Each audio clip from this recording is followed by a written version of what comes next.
Ah, shit. Here we go again. Don't worry, I got the music ready this time. Oh. Right.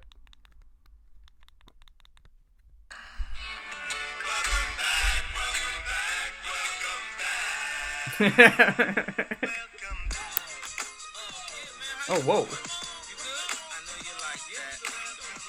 Yo, that switch up was quite mad. Welcome back. Okay, I'm gonna try and guess who this is. Don't tell me. Is this Fabulous or Maze?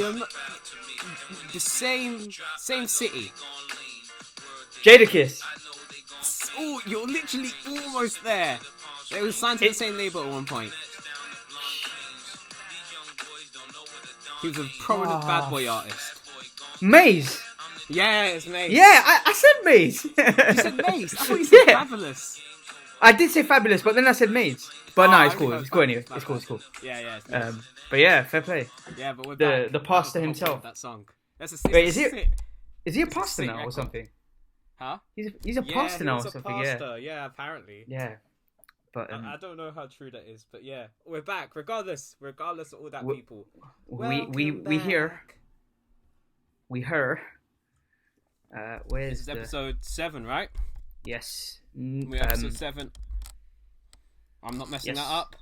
Yes, okay. sir. This is episode 7 of the Beers and Buzz podcast. It is me, your host with the most, Lloyd Evans. It is Mahesh with... No, I was going to say Mahesh with less, but... Ignore me. And we are the Beers and Buds podcast. Yes, welcome back. From our houses because where else would we be? We obey the law. I mean, no. Apparently, we can exercise an unlimited amount now. So, really and truly, I could be. Right, I could be recording this. I could be hotspotting my laptop anywhere and say, "This is my exercise." This is me in my house. I am not doing any of this. Stuff. Neither am I. I'm in my house. I'm in my room. Yeah. This is Beers and Buzz podcast. We are back from our mini hiatus. We decided to go on a hiatus because nothing was happening. Ain't shit that was happening. You know, we decided that we need to wait for some shit to happen to actually talk about it. Also, Lloyd had some assignments because I still do. You know, oh shit! Oh man. Yeah, but it's lit. Easy. We're getting them done. But yeah. Easy. And then there weren't shit happening either, so we want to give you guys a good product. We don't want to waste your time. So we don't want to record it for the sake of it. We want it to be, proper exactly. quality. We actually want quality to have an content. Agenda. Exactly. Yes, sir. So yeah, we're just gonna go through some stuff today, and yeah. So yesterday, at 7 p.m., the nation was watching. For our leader, Boris Johnson. I don't know why I said it like that. Yeah. I was like, what the fuck? It was like RF. Remember RS? Boris. Yeah. When he's in the car, what he's a like, you know what? That Boris Johnson and that he ain't doing anything anymore. He got the bikes. And that, man, like Boris Johnson. What's his name again? Man, like Boris Johnson and that, I'm not really sure what they're doing. Fair enough, they got the bikes out and that, but I've got bikes. Boris bikes are lit though. I hate Boris. I hate Boris. I know. I hate Boris, but the bikes were a good idea. But yeah, and we're just. So Mahesh, what did you think of the Prime Minister's speech? I think it was like being at Cream's, the dessert place. Because there was a lot of fucking waffle, bruv. Oh, that was a bar. I did not know where you were going with that. I didn't know where you were going with that, to be honest. I'm being stupid. I thought the way was chatting shit or something. Forgive me, guys. I'm chatting shit. But no, on a serious note, I was just sat there and I could swear he was speaking for a good 7-8 minutes, and I was just thinking to myself. I was watching it with my family, and I was like, yeah, same. Can you get to the point? Because what are you saying? So he seems to have. I don't even know because I think so he said that the lockdown is still in place, but then he's also telling people to work from home if you can. So if you can't work from home, you have to go to work, and then he's also telling people unlimited exercise. who knows, man? I don't You know. know what? I think the unlimited exercise thing is because, in his defense, I think people were taking the piss with their daily walks and exercises. Oh, 100%. 100%. You know, you go to... No, definitely. People chilling in parks. Like, I'm not saying you can't sit down in the sun with your family. Oh, but absolutely. There are people spending their hours, you know, having barbecues in the park. Have barbecues in your garden. That's absolutely fine. But like, oh, sorry. There was people having barbecues in the park and all that stuff and chilling in the park all day. So all I think they've done is they've just said you're allowed to do it now. Yeah. Because people are doing it anyway. Yeah. No, I get that. I don't know. I think it's just like. I know. I saw some people saying, "Oh, he was being perfectly clear," and like the one thing he was clear about, which I will like give him credit for, I guess, is that like he did kind of outline a rough idea of how we might come out of lockdown. Like I'll give him that, but like I think there was a lot of toing and froing before he got to the original point. There's like conflicting messages. Like I think it's because a lot of it is conditional, though. Yeah. Okay. Because we don't, I think like as he said like in the thing, like a lot of it is conditional, so he had to like do a lot of waffling to explain all sorts of situations. Yeah, it's not going to be straightforward, innit? I understand that. Yeah, but I'm not a Boris support, by the way, people. You know, I like to see two sides. I see two sides of the coin. Yeah, but it's not looking too good. It's not, man. I just like. I don't know. I try and be as positive as I can about this whole coronavirus thing, but like I think I'm just not happy with how we'll be social distancing till July at the least. I think. Oh, at the very least. Like I think that's being ambitious. I think what frustrates me is just that like from the beginning, and I mean in some way the government has kicked into gear. Like eventually we did get into lockdown. You know, the furlough scheme and like, you know, businesses are being supported in that, which is good. But I think like what has annoyed me is I think the inaction. Like I think we should have locked down earlier. Yeah, I think that was it. Yeah, a lot of it. Yeah. Because recently I thought that we handled it. No, I didn't think we handled it well, but I didn't know why people were saying we handled it well. And you and a good friend of ours did a really good job of explaining it to me and helped me understand how we didn't handle it well compared to other countries. Yeah. No, I get so a lot of things I just don't think I knew. Like I assumed things were in place when they weren't in place. Yeah, I get you. Yeah, and I think it's just frustrating because I think initially, so after the lockdown was put into place, and like I think over the last few weeks, it's weird. We haven't seen an increase in cases. Like no. Well, I mean by increased. Let me just confirm. I mean day-to-day increase, because overall the cases are still increasing. Like there's not been a rise in daily cases, but at the same time we're not the curve is not like falling like it should be. Like we have been stuck at the same kind of like jumping like to and fro for the last few weeks, and that's a bit concerning. But at the same time, that's also because of I think they're testing more supposedly. But I don't know. It's just frustrating for me because like I just think we could have handled it better. I think we could have locked down earlier. I think the government could have given firmer instructions. Agreed. I think they could be firmer on the way they discipline as well. Like, oh yeah, absolutely. Like, absolutely. And I think also it's just everyone's stupid. There's so many people that think they're above the law. Oh, above absolutely. This whole coronavirus thing. And absolutely. Like, fuck off. Like, just stay indoors. Like, it's just so selfish. Like, you're not above the fucking law. Yeah. Like, you've got people having barbecues with their neighbors and all this shit, house parties, friend parties, even I've seen people on my like on my socials like having house parties and birthday parties and all this shit. Yeah, and I'm not saying don't have fun with the people you live with. I'm not saying that at all. Yeah, not at all. I'm not saying don't go on walks. I'm not saying not at all. Don't socialize with them, but just keep it to yourself, dog. Yeah, because I think for me, like I really don't want to wish bad on people, but I think for some people they're not going to realize the impact of the coronavirus until it hits a bit closer to home. Yeah, exactly. And, I agree. Yeah, and I really don't wish that on anyone. I don't want anyone. No, never. Yeah, even the people that are being dicks. Like, I don't wish that. I don't wish anything bad upon anyone. No, absolutely not. I don't want anyone's family. I don't want anyone to experience any of the symptoms because this is a horrible virus. But I know some 100%. People. It just seems like it might take them a bit to wake up. But and while we're at it, know that the virus doesn't know what. the virus can't measure like morality. Like Yeah. The virus doesn't know that you're just going to visit your family, you know. Yeah. Like, I mean, I get it. It's like you think it's a harmless act. I fully understand. I do understand, Yeah. but the virus doesn't I measure do. morality. You know what I mean? Yeah. The virus doesn't have a mind and think, oh, that person is going to see mad people, so you're. So I'm gonna chill. That's not how it works. Yeah. No. And the problem is as well, like, even though I think I read somewhere that even the reporting of like deaths, apparently there's been like a lag. So it means that like deaths that happened ages ago are being reported now. So in a good way, I think that is decreasing. But Yeah. I think like what people just still have to remember is it's such a contagious virus.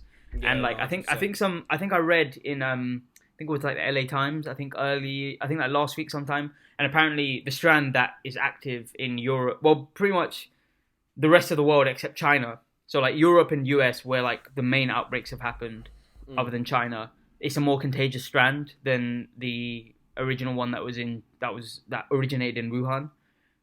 So yeah, I know, like, but I don't want to talk like too much in terms of like negativity. Just stay home, stay Please safe. Stay at home, man.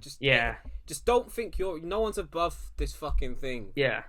I don't care who you are. Yeah. But at the same time, like, I do understand. Like, I had a conversation. I get it. I get like. I understand if you're living alone and you've just got to go see someone. I'm not insulting those people. Like, I get it. You're meant to be staying at home. Yeah. But at some point, you've got to realize your mental health matters too. It's the people that are just going out to do shit that don't matter right now. Yeah. And I think for me, like, I will accept that there is nuance in the sense that, like, I had a conversation on Twitter yesterday with a friend, and like, what I understood from speaking to them was just that, like, for a lot of us, being able to stay in our home is actually genuinely like a privilege. Like, some people aren't lucky enough to be in like safe, stable households. No, I understand that. I agree with Lloyd in that sense. Like, for those people who need to get out, and like, if you got problems at home and stuff, I think they've just said a new rule too. You're allowed to go stay with a friend for a few days if you have arguments to cool off, apparently, or something like that. Yeah, but do that if you need to. And obviously, like, I get it that a lot of people are probably suffering now being at home. Yeah, definitely. No, it has a huge have risen. So it's horrible, and I'm not telling you lot. This is not the people I'm talking to. You know what I mean? If you're not staying at home, I completely understand. Yeah. At some point you've got to look at your actual physical harm and think, okay, maybe I'm in more trouble staying at home than being outside with the virus. Absolutely. And I'm not talking to you people. It's just the people that are just fucking around, really. Are being stupid. Being stupid and ignorant and just being, And I think, I don't know, just fundamentally stay home. Like, take care of yourself. Take all the precautions you can. And like, also for the people who are staying home, like, go out on a daily walk. Go out and go on a run. Get some fresh air, because that's great. Like, if you have a garden space, spend some time there. Like, it's really good to like get outside in that regard. But yeah, just everyone take care of yourselves, man. Like, I'm just hoping and praying that like this passes as soon as possible. Although I do think like it will be a little while at the very least. But yeah, like, just take care of yourselves, man. Because I mean, I think we've been in lockdown for like nearly 2 months. So yeah, we just gotta gotta kind of power through, because and hopefully some point soon we can see a light at the end of the tunnel. Fingers crossed. Free up everyone. Yeah. Free up the brawls in the cell. Fuck's sake. Let's move on to more fucking happier shit, man. Fuck this. Let's be happy now. So, young Mahesh Parker, why don't you tell people about how you're gonna win a piano? I mean, wishful thinking, but no, basically, I don't know if we've actually discussed. We're gonna end up discussing him today because he's on one of the albums we're reviewing. But one of my favorite artists of the last 2-3 years has been Massego, and he recently dropped a song called "Veg Out," and it's a great. I'll be honest. It's very, very well produced, and like, I love Massego to bits, and like, it's a vibe, but he's not really saying too much on the track. But it's just a vibe. It's one of those tracks, you just love it. It's just it's a really good, like, catchy, fun tune. So so for this tune, "Veg Out," Massego had a challenge. I think it's actually it's over now, but like I think the like entries have closed, I guess. But he set a challenge where you basically do a cover of Veg Out, and you upload it, and like and yeah. So what I did is I came up with the cover on the piano with some help from a friend who helped me sort out the bass line. But yeah, like if any of you guys do have the time, feel free to go and have a gander. Link will be in the bottom of the Spotify description and the YouTube description. So wherever you're watching it will be available to click and just go view it on Instagram. It's on Twitter and Instagram, and yeah, like I think like the reason why, like, I just want people to. I know it's a weird one for me because like I say all the time to myself, maybe I shouldn't care what people think, but I think for this one, like I worked quite hard on this cover and I'm really proud of it. So I think people would enjoy it. So yeah, check it out if you have the time. So yeah. Yeah, as I said before, thank you guys. The links will be in the bio, so you go check out Mahesh's cover, give it a like, give it a retweet, get Winterboy a piano. Thank you. But yeah, we're gonna move on now. Wicked. Yes. You know what, Mahesh? Yes, sir. It's annoying about this thing. Yeah. We're trendsetters, you know. we just start everything, yeah. But because we don't have clout, no one cares. Let me explain to the audience. Because it's been bugging me. So a few weeks ago, I go onto the Twitter, you know, the timeline, you know, spent a lot of time there during quarantine. I need to stop, but it's just fucking bored. So I go into and I see this hashtag NS10 V10, and I'm like, what the hell's V10 N10? And then I asked my good friend Mahesh, because he's a bit more active on the timeline than I am, so I can go ask Mahesh. And he was like, yeah, these people called No Signal, they're people who have like they're bait on Twitter. Wait, that's not what you said, but that's what I deducted. They're bait on Twitter, and they've started these clashes. And I said,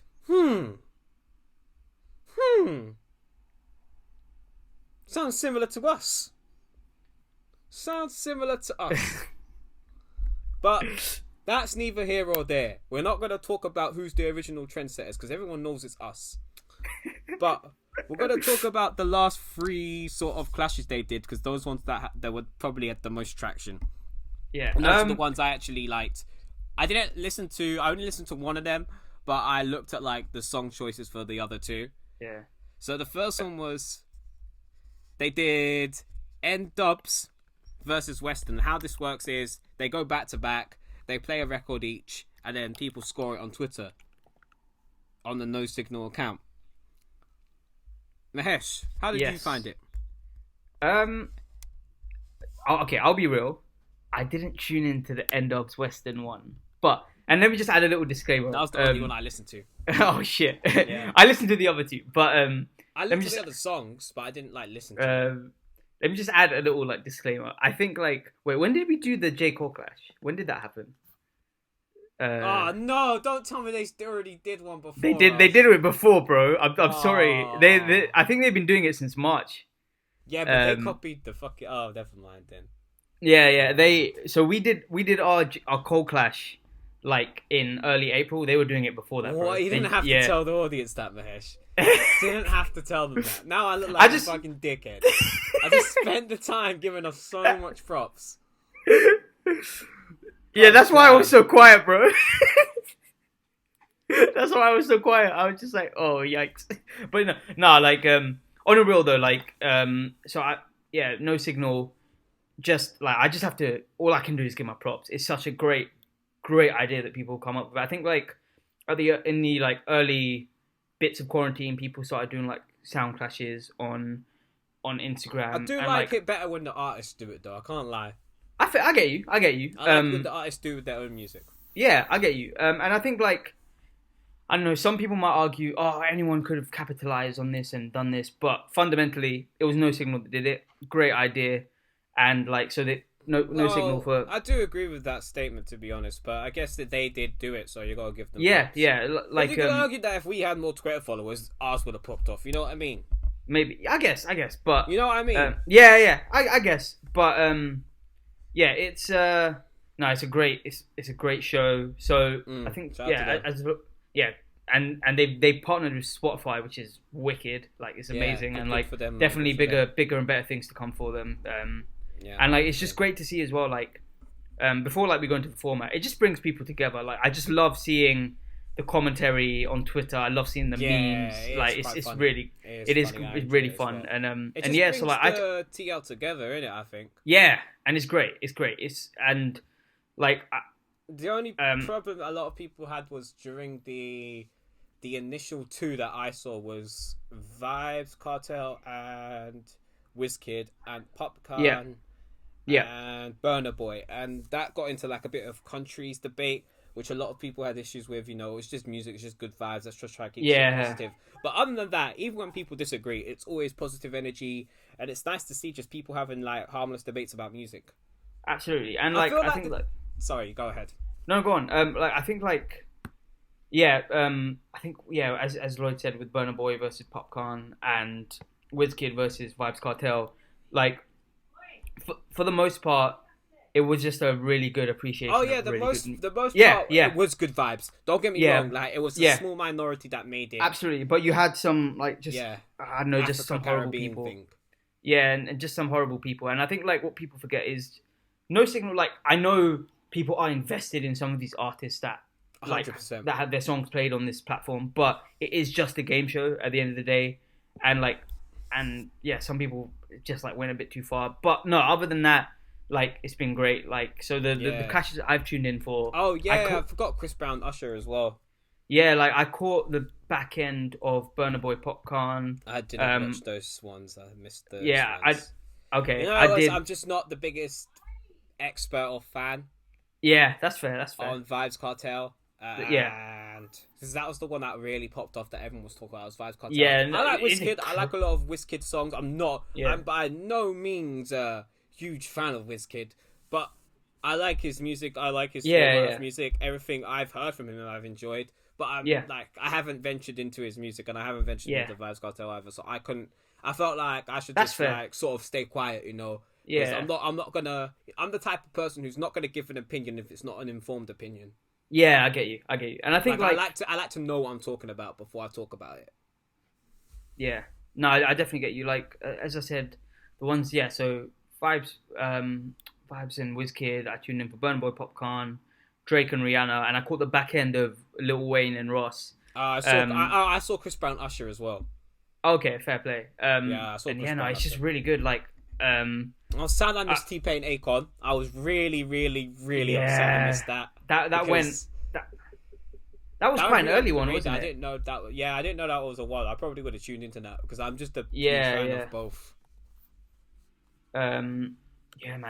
But it's just great. It's just really good vibes. Like, and the good thing is about it as well. Like, before the actual other than the clashes, it is an actual radio station. So they have bro. So they have I know they do the interlude part, but that's usually when I'll go to the toilet or something. Yeah. Or I'll go get a beer or something like that. You know what I mean? I usually use that part to do things. Man.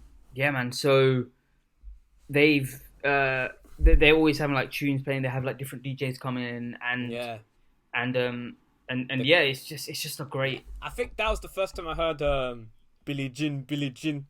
Oh, what a tune! If you don't know, I got to quickly talk about it quickly. The most fire song of the year, the song of the year. It's like Rumor. It's RMR. What's it? Rumor. What was the song called? Fucking Rascal. Yeah. Rascal. Rumor's Rascal. Yeah, Rascal. And then, do you know what the guy's called? Oh, the Billie Jean guy. Oh, ID Pizzle or I think I think that's his name. You can try it. I'm not gonna do it. But ID Pizzle. He's Ugandan, isn't it? I don't know. I think was it? I don't know because people said that on Twitter, but I don't want to be who knows uninformed. Let's do some Googles, Mahesh, because I need to tell the people about this one. ID Pizzle. Oh wait. ID Bizzle. Pizzle. I think it's ID Pizzle. Yeah. So ID Pizzle. I think he's Congolese. He's Congolese. Oh, it's Congolese. Sorry. I'm sorry to all my Congolese people out there. If there's anyone who's from Congo that's listening, I don't know why I thought it was Ugandan. I'm sorry, I fucked that up. I thought I saw someone say that, but he did a remix of Pop Smoke's.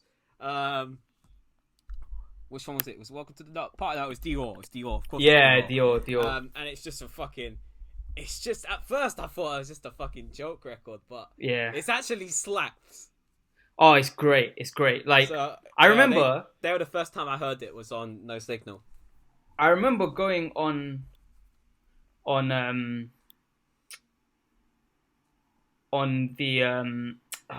Twitter and like people were just spelling like Billie Jean really funnily. Yeah, I saw people post like a picture of Billy from EastEnders and then a bottle of gin. Yeah, and I was just thinking, like, what's going on?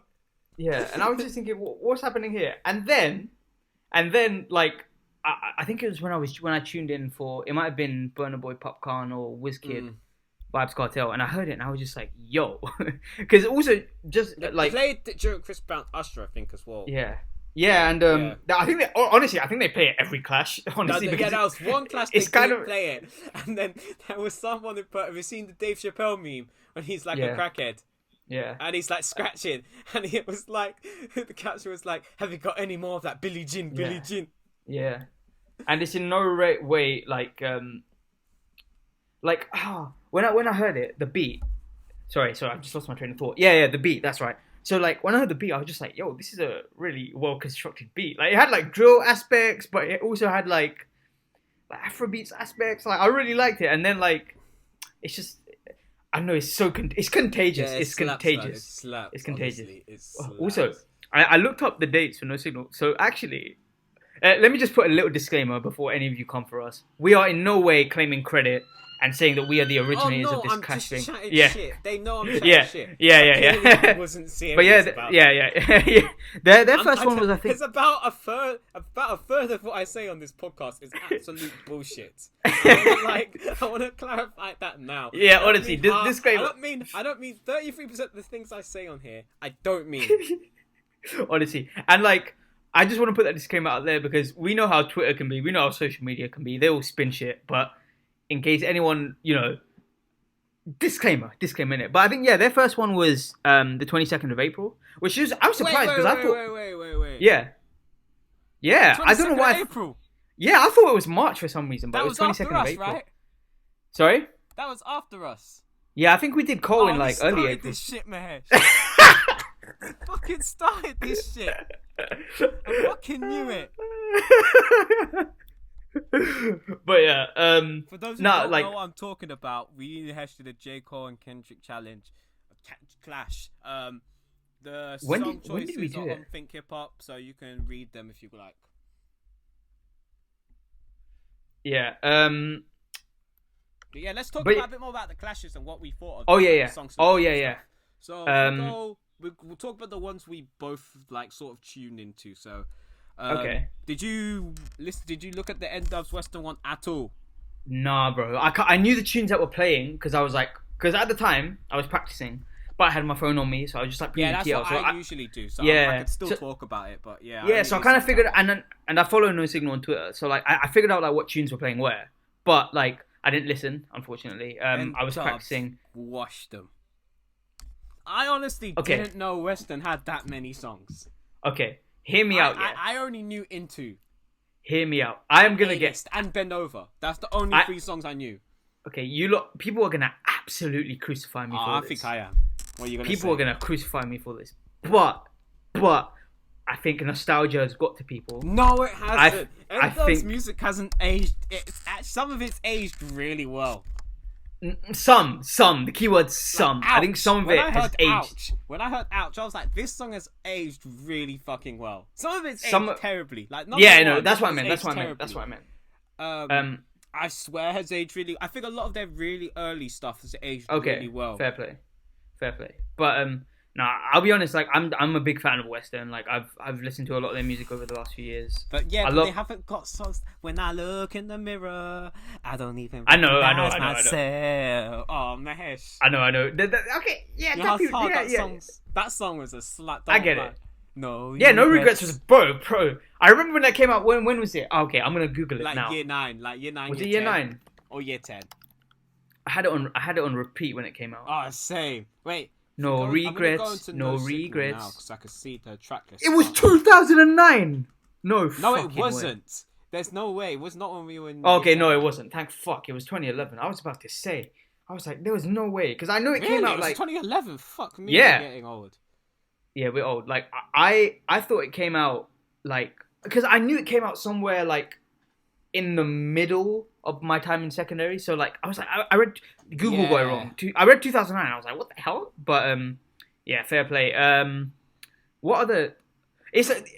I'll be real. It's a tricky one for us to discuss. I guess what we can do is we can discuss like the clashes that we did tune into, because like neither of us... Let's talk to... Did you see Usher Chris Brown? I didn't, man. I didn't. Oh man. So I think you speak on it. You speak on it. You speak on the clashes you like. Usher was always going to beat Chris Brown, so I wasn't really... Yeah. But some of the song choices got a bit like...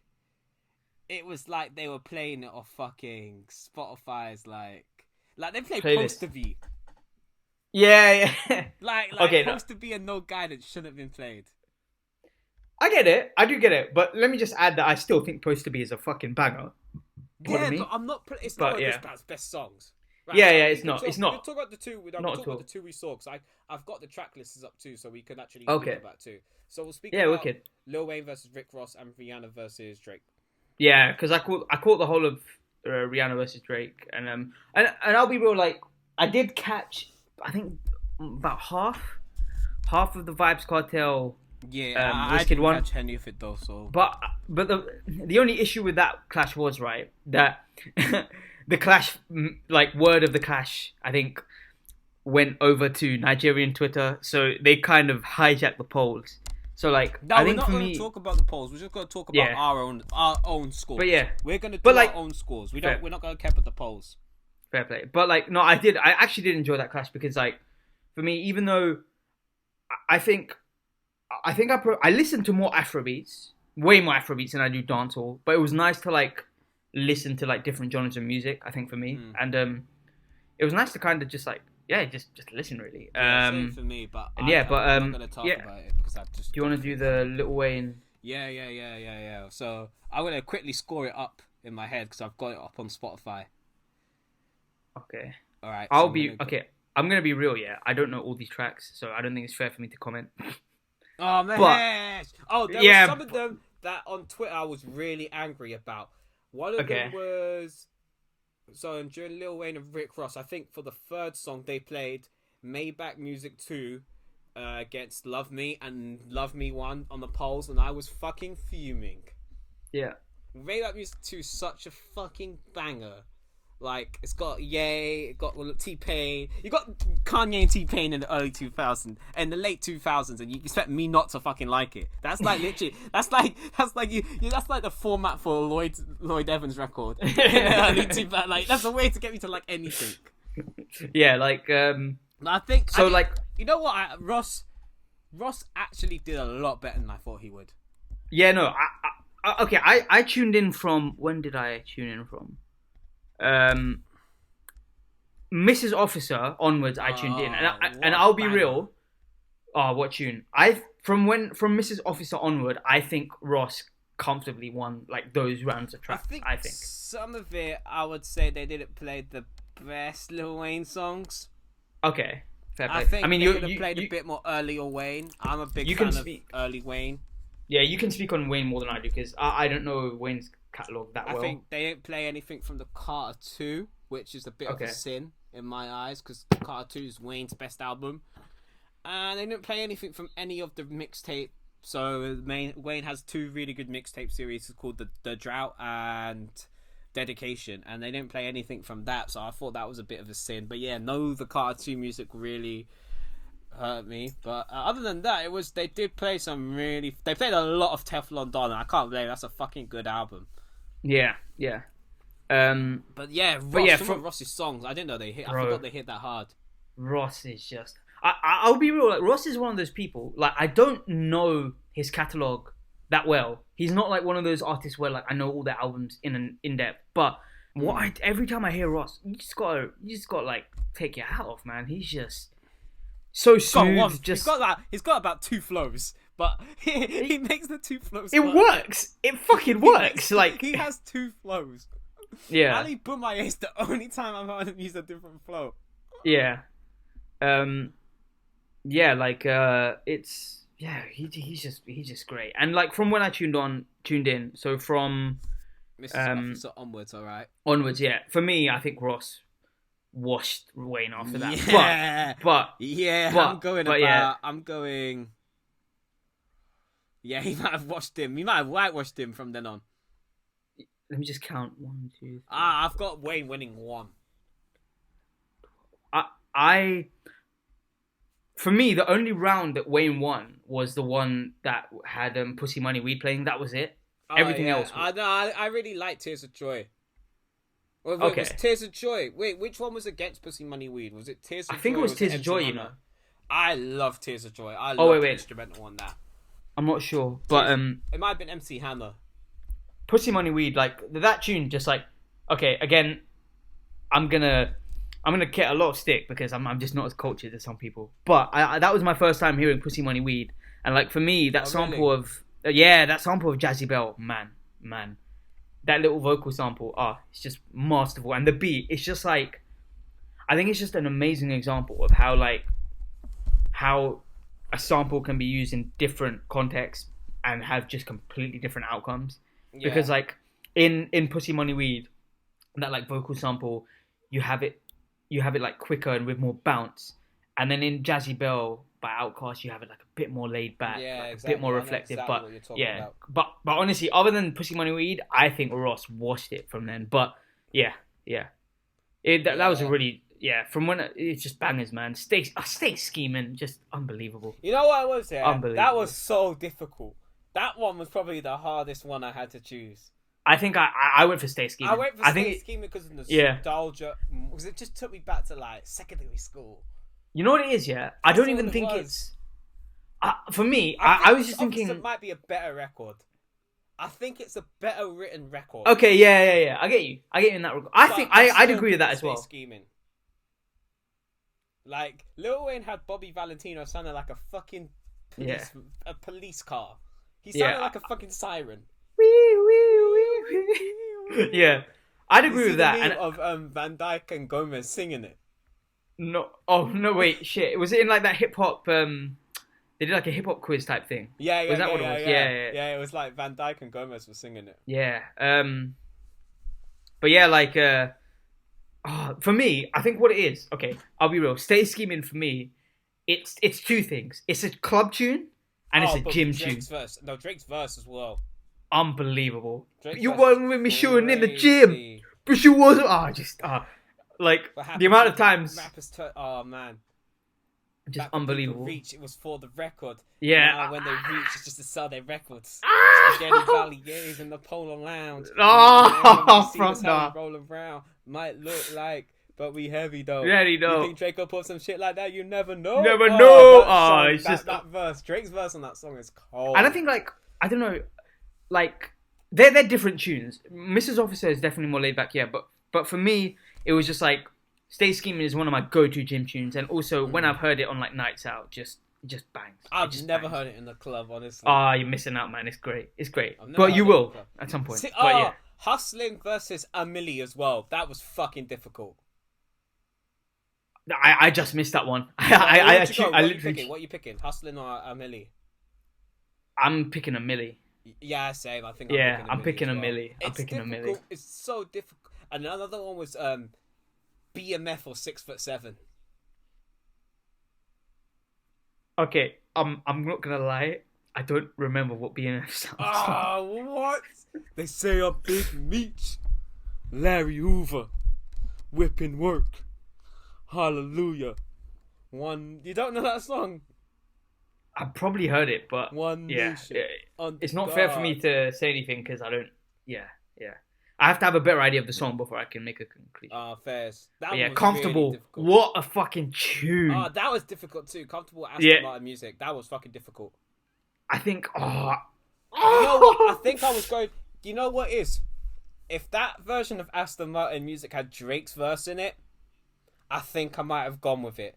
Okay, But you know what it is for me? doesn't have Drake's verse, and Drake's verse is fucking. I think it's on. Remember Care Package? It was on there. Drake's verse on that is crazy. Yeah. I think for me, I'm gonna go Comfortable, because for me, Comfortable, just Kanye fucking killed it on the production. Like, just, I mean, like, okay, people can say what they want about Kanye, but that guy's fucking production ability is just ridiculous. And like, his music for me, ability as a whole, fam. I think, sorry? Oh yeah, just overall. But I think for me, it was just like, even though Aston Martin music is a fucking tune as well. I think without Drake's verse on it is nuts. Honestly. And I think for me, it's just that like, Comfortable is a better the production is better for me on Comfortable. And you've also got the elite rapping. And I think for me, even though you have the elite rapping on Aston Martin music, it's the beat that suffers a bit. And like, but yeah. Right, let's go on to the next one that I didn't watch, but I still want to talk about it because Drake Rihanna versus Rihanna. So Drake had a few handicaps, right? Oh, bro, he had loads. Let me find the handicaps. So I remember one of them was he can't play a record that had previously played at any other clashes. Yep. So records like Aston Martin music were off the table, records like She Will, etc., etc.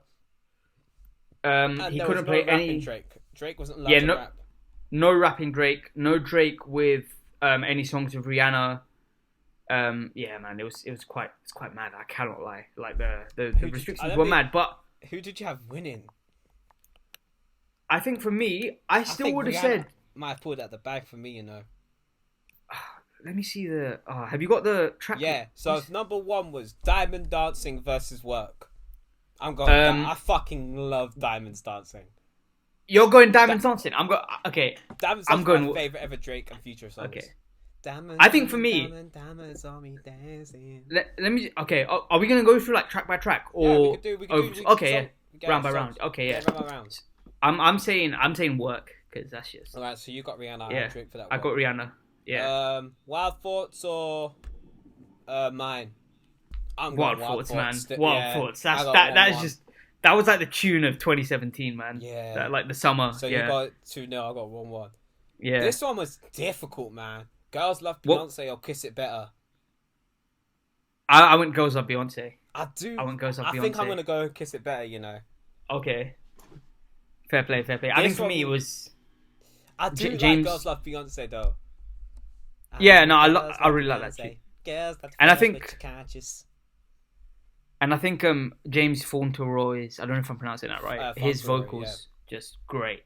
But with next round, that was Marvin's Room, right?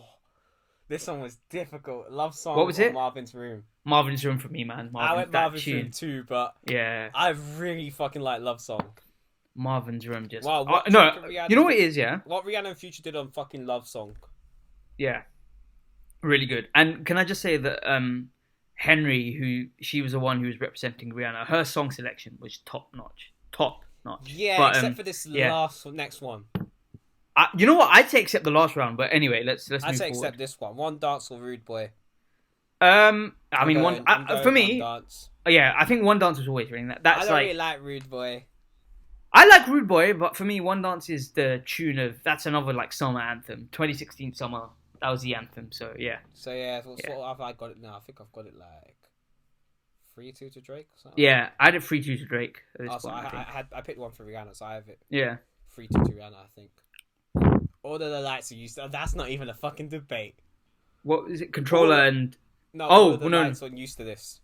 Oh yeah, it was All of the Lights, man. That's just yeah. Yeah, that was easy. So I got it 4-2 to Rihanna. I had it 3-all. 3-all, yeah. If it's loving that you want versus Controller, man. Yeah, Controller. Same. Another summer anthem. This for me, they did. So... we're gonna have to. Wait, give me a second.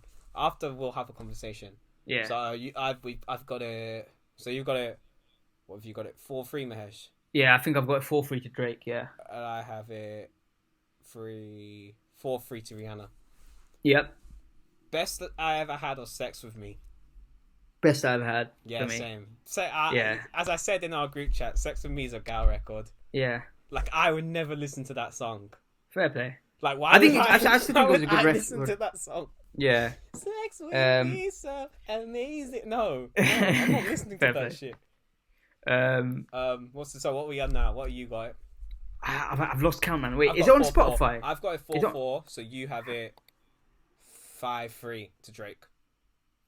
Okay. So Drake's caught up now. Blem or Bitch Better Have My Money? Blem for me. I'm going. Bitch Better Have My Money, man. Fair play. So I think I got Rihanna winning this, you know. Then we got Man's Down, the Hold On We're Going Home. I've got Rihanna winning that as too. I had Hold On We're Going Home. Really? So yeah. I love that record, man. Also, I love that song. I think if they had played a better record instead of if it's Loving That You, like if they had played Unfaithful, like how could they not play Unfaithful? Yeah, and I was surprised that's my favorite Rihanna song. I'll be real. Like for me, I mean, I'm speaking in terms of Drake. I think, for me, the feature rounds were, I think they were lost for Drake anyway, because I think his best features have always been rapping, and also Rihanna's features are just ridiculous as well. Like for me, nothing. I mean, with the handicaps, yeah. Because if they were able to play like Marvin's Room or something, like I get what you mean with the singing thing. Yeah, with the handicap. No, if they play, no, he's rapping on that. If I was to say Fall for Your Type. With the handicap that was placed on Drake, like I think nothing out of that catalog was being all of the likes, and nothing was beating Wild Thoughts. So, but out of the other rounds, like I'm shocked he didn't play Teenage Fever. I'm shocked he didn't play. Sorry? Jungle, man. Yeah, he didn't play Jungle. Didn't play Teenage Fever. Didn't play Find Your Love. Didn't play Fire and Desire. Come Through. Like, yeah, but one thing I will acknowledge. Like, I know people. I think Legend. like with you Drake, played Legend, right? I don't think he raps on Legend. Legend. Oh. I wouldn't say that's a rap record. Okay, fair play. Maybe. No, I'm a motherfucking legend. Yeah. It's too late for my city. That's crazy. What I will acknowledge is that like it's easy. It's harder than it looks. Like, and also we have to also acknowledge with the catalog that Drake has, like. Everyone is always going to disagree You're about. always going to forget records. Yeah. That's what I'm saying. But yeah, it's really difficult, and it's such a broad sample size. Funnily enough, I had Drake winning, but I thought I thought that the polls would say 5-5, but they went for the last round, you know, and I thought it would go to tiebreak, but hey, did it go to Rihanna? Rihanna win or Rihanna won. Okay, so and I'll say that. Henry, and I think the difference is that like I think if she played Unfaithful, it could have been that song's crazy. Yeah. I love that. Oh, I hate that. I Love You. Umbrella. Yeah. He didn't play. I'm surprised. Hits. I'm surprised she didn't play it, but she still won. And you know what? What I'll say is that like Henry came with like she had like the Clash energy, if that makes sense. Like she came in because I don't really judge it off the presenters. Oh no, not even it's not even the presenters. I'm just saying her selection of tunes. Oh right, I think I don't consider it because I don't actually listen. I only listen to the Western end of them. I don't actually listen to them. Okay, fair play. I'm usually watching TV or something, and I'll just look because I've been watching a lot of TV, man. Yeah. I've watched TV. I'm kind of surprised she didn't play. I've just been watching. I mean, I haven't been watching any live TV, but I've been watching Chef's Table on Netflix. It's really good. Really good. Is it? Yeah, Chef's Table. I'm finally getting into Peaky Blinders. Peaky Blinders, nice. Boyhood of the Peaky fucking Blinders from Birmingham. Birmingham. I'll get round to watching Peaky Blinders. It's actually really good. No, it's actually really good. I thought it'd be like some fucking boring show, like some old shit. But it's actually really fucking good. The problem is I've just got so much shit to get through before this. With just media in general, with films, with TV shows, with music. True. I've got such a long list. Kind of lucky for this quarantine part. Nothing. Definitely, coming out. Yeah, definitely. Like I want to watch the Michael Jordan documentary eventually. Yeah. I think I'll watch that after I watch Peaky Blinders. Fair play. Gangs of London is really good. Gangs of London's really good. Shout out to our boy Shaun. He was in it. playing an amazing performance by our boy. But yeah, but speaking about Drizzy, as we were before, let's get into our first review, Mahesh. Yeah.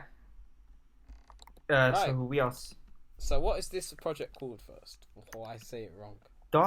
Isn't it Dark Lane Demo Tapes? Dark Lane Demo. I thought it was Dark Knight Demos. Dark Batman. Knight. It's Batman. Yeah. It's like Batman on the cover. Well, no, he doesn't, but you know what I mean. Right. So, Drake, Toronto's own Drizzy Drake. Everyone knows who he is. He recently released a mixtape full of demos. So he basically put together some demos on unfinished records. Since the economy isn't right for a Drake album right now, you look at the success he had with Care Package. I think he just went for a similar sort of thing. Yeah.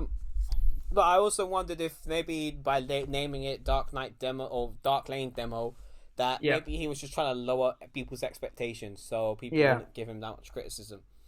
But yeah, let's just get into it, Mahesh. What did you think of the project? I think it had a strong first half, and the second half just didn't do it for me. Did not do it for me. Like after, I think, what was it, the first 6 songs, I was excited. I was like, okay, Drake, I see what you're doing. Like if it's on this, if it's on this trajectory, we could have something good. But then after that, it just kind of went into the. I liked the first. To be fair, I liked a lot of this. Actually, looking at like the track list now, I liked a lot of this more than I thought I would. I think it had a really poor end. I'd agree with that. After D4L, it went fucking downhill. So let's just go through the songs I saw really quickly. So, Deep Pockets, I thought the song was a bit of a mess, but it's not a bad song. I think Drake had some really vivid imagery on this track, based on his life and his story. And it reminds you that Drake sometimes is such a good storyteller. Just some of his imagery when he was talking about his mom and growing up, and he had a cool few bars like "Flip the F like Fendi." I like that. There was a few nice little bars on that track. It was a bit of a mess. I thought it was a bit of a mess, like sonically, like his singing sounded pretty awful on it. But it wasn't a bad song, so I gave him a pass. Yeah. What did you think? I just thought it was decent. Like, it didn't blow me away. It wasn't bad, but it was decent. It was just a decent start, okay start. But yeah, it was. I won't go back to it. I probably won't have it on repeat. Won't listen to it. Yeah. So number 2 was When to Say. So this dropped in February alongside Chicago Freestyle, and I like this song because he used a similar example and flipped it the same way as Jay-Z's Song Cry. I love this the song. album Blueprint. I thought he rapped really well. He was just some of the Drake often this album comes across as Drake's really insecure for the biggest artist in the world, don't you think? As in like with some of the shit he says, like when he's like, "I'm gonna fuck his girl because I had a plan to revenge," and I'm like, "You're the biggest artist on the planet." Like he's very insecure. Yeah. But yeah, the song was good, but there was a few lines where I was like, all right. So the line in question, I was talking to Mahesh about this before we started, was Michael Jackson shit, but the palace isn't for kids. Like, why? He didn't need to say that. Jesus like, Christ. Why? Like, especially with all the memes that have gone around about Drake already, like, he didn't need to say Michael Jackson shit, but the palace isn't for kids. Like, when he said that, I remember listening to it the first time, and I was just like, what? Yeah. What? I'll be honest, I think, like, it sounds a bit rude, but I didn't really tune into the I didn't really take in the lyrics that much because I love the beat. I was just, like, because that classic sample of Song Cry. Yeah. And I really like the song. I've had it pretty much on repeat since it's come out. So, it's alright. I liked some of the bars when he was like, the funniest one was, "Baby mama's a fluke, but I love her for who she is." Yeah. That was so rude, but I was like, that's a fucking bar. Jesus Christ. But yeah, number 3 was which dropped the same time as When to Say. I think they were in the same little video. Yeah. So when he originally dropped it, he dropped it as one YouTube video, and they were like 2 songs put together, but they were both like shortened versions. Yeah. But on the tape, he's got the full longer versions. Yeah. So number 3 was Chicago Feel Style featuring. Is it Javon or is it Javan? Oh, I don't know. I was gonna say Giveon. Oh, was it Giveon? My bad. I don't think it is, bro. I don't know how I'm pronouncing it. Alright, so it's spelled Givean. We're really sorry if we're pronouncing your name wrong. You're not listening to this. Some guy sounds like Sampha. You know who I thought it was? I thought it was Sampha. It reminded me of when I first heard it, I thought it was Brent Fires. Yeah, I remember seeing you tweet that actually. Yeah. And I was like, I remember looking at you like, what the fuck is Mahesh talking about? No, I don't know why, but I didn't think that was. I thought that was Sampha. I get you. I think you understand what I mean by Sampha, though. I do. When I first heard it, I thought it was Brent with like a filter that like made his voice lower. Yeah, because he's done that. He's done that before. Yeah, fair enough. But no, either way, for me, I think this is the best track on the album. Like, even though I heard it before. Same. I love this song. I love the beat. I love the bridge from Giveon, or his name is. Is it Givon or Givon? Whatever, man. We'll find out how to pronounce your name. Yeah, sorry, bro. Talented sir. Your hooks, your 2:30, baby. Baby. That song, that's crazy. Mahesh, turn your WhatsApp notifications off. God damn. Sorry, boss. Shut it down. God damn. I've heard it like 4 times now. I know. But yeah, and I enjoyed the chorus because it was like a flip on Eminem's Superman. I didn't even clock, that it was a. Yeah, because I heard it. I heard it when he was rapping the chorus. I was like, and I do know one thing though, women they can't. And I was thinking, wow, he sounds a lot like Eminem. And then I realized, I was like, why is he rapping bare like Eminem? Yeah, no, I didn't even clock that until you mentioned. Yeah, because I was like, this isn't a Drake flow. This is like Eminem, and I was like, why does he sound like Eminem now? And then I realized. Yeah, no, it's really good record. Like Javon, Giveon. I don't know. I'm not pronouncing it right, That's but our boy, man. Mr. Sir, talented. I'm gonna call him Talented Sir. Mr. Talented Sir. Mr. Talent, who did the hook, just amazing hook, just amazing great, singing, man. Great. And yeah, it's one of those like classic reflective Drake songs for me. So like, I kind of like the music video too. Yeah. Like 40 in the background soldering while everyone was partying. I felt bad for 40. You know what I love as well? What I love about these music videos. Yeah, is the comments. Oh, that's like, so funny. I think one of the comments I saw is like, "Oh, this Drake tape, this song got me thinking about women I haven't even met yet." It's just I just love YouTube comments, man. So, but yeah, it's really good song. Song number 4, Not You Too. I could have lived without this song. I thought it was pretty flat. I thought they had no vocal chemistry. It's not the greatest record. Okay, I liked the way the beat came in. Same. But it's a bit flat. Yeah, and also Chris being featured on it, I didn't really. He seemed a bit absent for me. Yeah, same. But yeah. Number 5, Tootsie Slide. We don't need to go into that. Yeah, it is what. Okay, all I'll say is it's catchy. Everyone's heard the Everyone song. Knows it. Right, it's a catchy song. Foot slide, okay. Yeah, it's a catchy song. I like it. Oh, you know what? It's not amazing, but yeah. On Instagram, Mahesh, and it was like this woman who had an amputated leg doing the Tootsie Slide, and she had like one of the metal legs like Oscar Pistorius, and then when she did the right foot slide and flicked the robot leg up, and it flew off.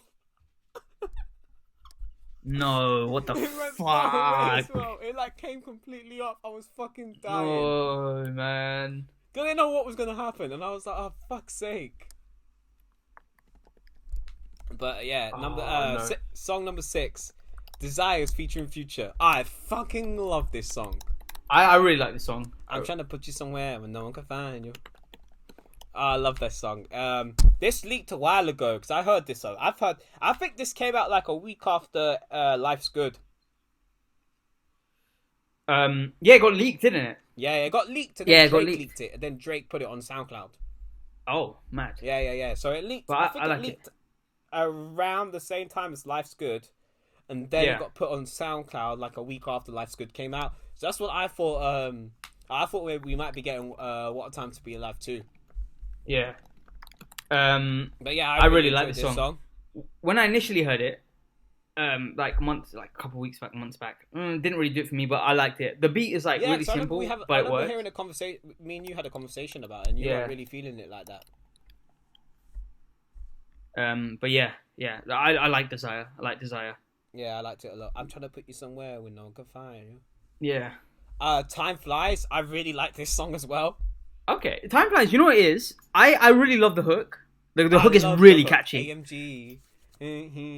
Yeah, it's really catchy. I like his start singing. Like it's kind of like it's choppy. I like his choppy singing on it.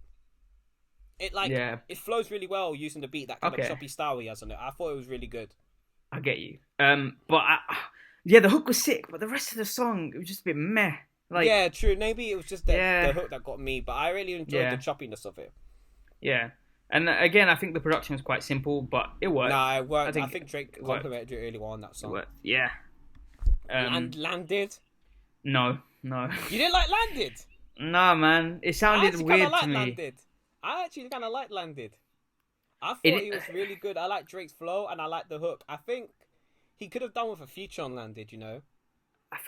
I got bored of Drake's voice after a while, and I was like, you know what would have been good? A Future feature or like a Wayne feature on this. Yeah. I thought a feature could have done really well for Landed, but I didn't mind it. Okay, I don't like it. Like I'm probably never gonna listen to it again, but it wasn't bad. Yeah. I think for me, it just felt like a throwaway. It just felt like, let me just find something to put on the album. A lot of this album felt like a throwaway. That's what I was gonna say. I looked at it. Like I didn't look at this album like this was a Drake project. Like I looked at it as these were just a bunch of singles. I looked at it as if Drake had released these all as singles, if that makes sense. Yeah, and I think it's just an album full of Lucy's. Yeah, I think. I mean, I'll build on this point later on in terms of like Drake putting music out once we recap the whole thing. But yeah, like Landed, nah. All right, fair enough. To be fair, can I just say like I have the same opinion for basically the next two tracks? Yeah, yeah. Wait! You didn't like D for L? Nope. You didn't like D for L? No, I think it's because like I think if it was a Future. I think if it was just a Future and Thug record, I think it might work. But Drake felt really outplaced for me. Future and Thug's chemistry on that record was crazy. Yeah, no, I like them on it, but Drake felt out of place. You take Drake off that record, and I think I'd like it. But Drake.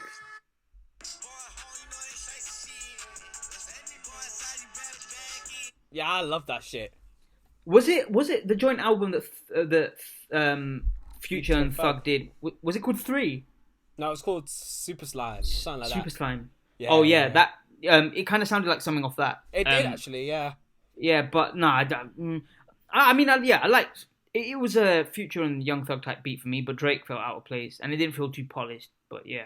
Yeah, I enjoyed that because I think maybe it's because when I first heard it, I was running.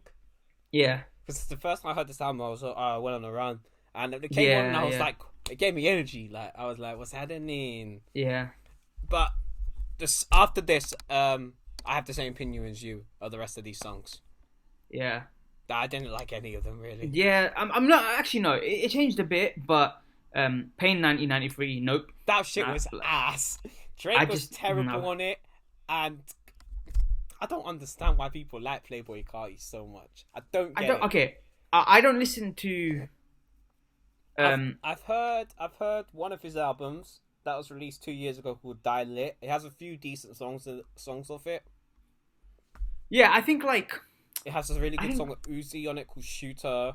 There's a song with Skepta I like on it. There's a song with Young Nudie I like on it, but that's about it. Okay, I think for me it's just that like I don't get it. He sounds like he's scatting. I'll be real. I don't listen to Playboi Carti enough to have an opinion. But yeah. I just think I don't like that baby voice, man. Yeah. Get rid of that shit. But yeah, Pin, nah. It didn't like the track, not for my ears, not what I really used to. Yeah. Shout out to PF, but nah. Yeah. Losses? Nah, I didn't really feel it either, man. I liked it, man. I actually liked it. I just felt it was very, very vague. Like, I don't even think Drake has anyone in mind when he writes this relationship shit anymore. I just think he writes generic relationship bars now. Fair play. Okay, it took a while for the beat to kick in. Yeah, but I once did like it did kick in, it was all right, I suppose. Yeah, but yeah, no, and I think like one thing that Drake did on this project, like he kind of jumped around in terms of the style, in terms of the styles. Like, yeah, that's why I kind of didn't look at it as like an album or mixtape. Yeah, I just looked at it as a bunch of singles that were released. Yeah, and leaked. I looked at it as a bunch of leaked records, honestly. Yeah, and I think like it's for me, just my personal opinion. Like I prefer Drake when he's rapping, above all, and like he of course he does have like singing records, but like, I mean, this is kind of why he's been so big. Like he kind of latches onto the style that is like in and tries to make music that sounds like that. That's definitely gonna go with the next few records as well. Yeah, but like, nah, I think he's losing a bit of his authenticity a bit, and like when he's rapping, he's at his best, man. And I think his delivery, his flow, the bars. I think when he sings, he's good too, but he just like yeah. From Florida with Love, I could do without that, mate. I just, what did I put for that? Not really. I just said not really. I didn't put anything. I left it blank. So I must have not gave a fuck. Not really for me. The beat is decent, but like I don't. Again, linking onto that thing about style, I don't what it sounds like, honestly. I don't like when Drake raps in this style. Like I really. Okay. Nah. Oh, demons. Nope. Nah, man. I thought 5 was alright on it. And I thought this Sosa guy, whoever they are, they sounded okay on it. Like, yeah. I know, I've heard about 5 I heard there's a lot of hype around him. He's from New York, like Pop Smoke. Pop Smoke, yeah. R.I.P. Pop Smoke every day. Absolutely. Yeah, it made me sad. I thought, like, when I heard it, I was like, you know what who would be hard on this? Pop. Yeah, Pop that's Smoke, exactly what I heard. That's exactly what I thought. So that made me a bit sad. Sometimes I thought Drake's hook was alright. I just hated his verse. I thought the hook was okay. I thought Fabio and Sosa were okay, but I'm probably never going to listen to this again. And also, Drake's the only rapper that can get away with saying champagne makes him loopy. This motherfucker really said champagne makes me loopy. On a drill record. Yeah. But yeah, no, for me it was just like, it was okay. Not really my kind of music. It's not really what I listen to. Yeah, same. Yeah, just not. But Fabio and Sosa sounded good, so shout out to them. Yeah. War was terrible. War was ass. Okay. War and Pay 93 were probably 1993 were probably the worst records on this shit. Okay. They were fucking horrible. Hear me out when I say this. Like I don't love this song, but it has grown on me the more I listen to it, and I didn't listen to it again because I knew how much I despised it the first time I heard it. I think it's decent. I hate Drake on drill. I hate Drake on drill. Please, Drizzy, stop. I beg you, just stop. Yeah. I don't want this. Yeah. No one wants this. It looks like you're culture vulturing. It looks like you're taking from us in the UK. It looks like you're taking from the man them in New York. Please stop. Drake, I'm not in no position to tell you what to do, Drake. Okay? I understand. But please, man. This isn't what we want. No one wants this. Lloyd has spoken. Or if you're gonna do something, like feature on the drill artist song, like give him a bit of clout. You know what I mean? If you want to help the scene, you jump on their records. Don't be like Lloyd stealing sounds. But overall, that's just my two piece. That's my two piece on it. Fair play. I think, like again, it started off well. The first 6 tracks, I was excited. And then it just went. I liked a lot of songs on this, to be fair. I liked, how many did I like? I liked a lot. I only didn't really like Not To You. I don't mind Tootsie Slide. Like, it is what it is. I'm not gonna complain. Yeah. I think the only records I really hate that I really don't like are probably the last 5 records. So that's pretty good. That's like 9 records I don't mind. And there's probably about 4 records that I will listen to again, which are probably like D for L could probably go into a gym playlist. Where to Say, Chicago Freestyle, and Desires. But then again, those are three of those 4 records I already knew. Yeah, I think like at least I can stream them now. At least I can stream them. Yeah, I think I liked about half, maybe just over half of the tracks on the tape. Yeah, it was an okay tape. So yeah, like decent. okay, I didn't really look at it as a tape, but shout out to Drake. It gives me hope for his album though, because some of these records sounded good. So yeah, his album's gonna sound. Hopefully, his album will sound good once the economy is okay for him to release music. Yeah, and I think for me, it's just like this is my two cents, I guess. I just think Drake, some of his bars on this are just so basic, and I think for me, having seen like him on Take Care. But then again, a lot of it's demos, so I can't. Part of me's like, I get it, but then part of me's like, oh, is he just saying it's a demo? So maybe. You know what I mean? True. But I think for me, it's just like we know he can do better. And I prefer Drake when he's like rapping, but. Who am I to say? He's free to do whatever he wants. But same. But no more drill. But yeah. Please, Drake, no more drill, man. Yeah. Right, that was Drake Dark Lane demo. He's not Batman. Dark Lane demo tapes review. Right, so on Sunday morning, technically, I suppose, I stayed up till 6:30 a.m. or 6 a.m. or something like that. For UFC 249, there was a lot of hypocrisy going into this event. You know, one of the fighters, Jacare Sosa, who was meant to be fighting on the card against Uriah Hall, caught coronavirus. And it was a bit mad. And we were all like, don't know if it was going to go ahead. Literally the whole day, I just spent like worrying that it wasn't going to go ahead. Like, I was literally like, oh, if they pull it now, I'm going to fucking cry. Like, I'm going to be so upset. But it happened. It happened. There were 12 fights on the card. There were some amazing fights. A lot of it really, really, really lived up to the hype. I think my fights of the night were Vicente Luque versus Nico Price. Vicente Luque is ranked 13th in the welterweight division, I think. The welterweight division. He fought with Stephen Wonderboy Thompson on the undercard for Diaz versus Masvidal. He had a good performance then, but I guess when you're facing an elite striker like Stephen Wonderboy Thompson, it's never going to work out for you. But against Luke, I knew Luque versus Price was always going to be a fucking great fight because of their styles. You know, Nico Price is just a fucking brawler. You know, he's had some great fights within the UFC. All his fights are usually really good. Their first fight was pretty good. So I knew going into it would have been an amazing fight. So that was my first fight of the night. My second fight of the night was probably Calvin Kattar versus Jeremy Stephens. Mahesh, you probably know Jeremy. Jeremy Stephens is the guy that Conor McGregor said, "Who the fuck is that guy?"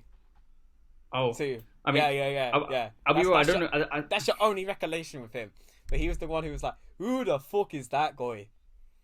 That's Jeremy Stephens. Jeremy Stephens weighed in 5 pounds over his weight limit, so it's about 2-3 kg. I don't know. But Calvin Kattar was just it was great. You know, I like Calvin Kattar a lot. He had a fight with Zabit last year. Zabit won, but if it was a 5-round fight, I reckon Calvin Kattar could have pulled it off. His striking in the fight was just elite. You know, he just kept landing, and his accuracy was really good. And his right elbow to end the fight on Jeremy Stephens was incredible. Then got him with some ground and pound. Got him with the elbow, cut the top of his eye open, and he was fucked from there, Stephens. So shout out to Kattar. I'm looking forward to seeing him fight maybe a higher rank contender next. Well, he was higher rank contender, but maybe going above that, because in the featherweight division, you know, you got that featherweight division's getting really good too, because you got people like Korean Zombie, you've got Yaya Rodriguez, you've got a lot of top talent in that division. And the next fight of the night I'm going to talk about was the main event, which I've been waiting for, which is Tony Ferguson versus Justin Gaethje. For those who don't know, I'm going to give a quick recap. So on April 18th, Tony Ferguson was meant to fight Khabib for the 5th scheduled time.